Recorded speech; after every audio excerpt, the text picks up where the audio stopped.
Hey guys, today I'm going to tell you how to make a PDF file size 500 KB on a mobile.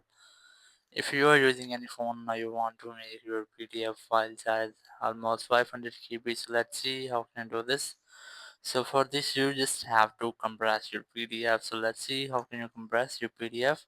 Here's I have this PDF which is almost 55.41 MB. So let's see how much can we compress this. Just open your browser, it might be Chrome or else, just open it, and here you just have to search for iLovePDF. Just search for this, and here just open the first website.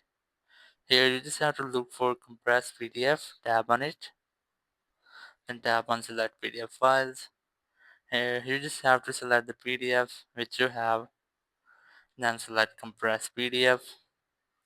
It will take a while, so you just have to wait for it, and after that your compressed PDF will be ready. Just wait for this.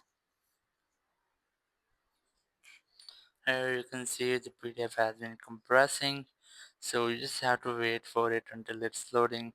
So after that, here you can see it has compressed my PDF to from 52.85 MB to 20.63 MB. Here you can see that this have make my PDF almost 61% smaller. So that's how you can also compress your PDF on your phone. Thank you very much for watching the video. Until next video, bye bye.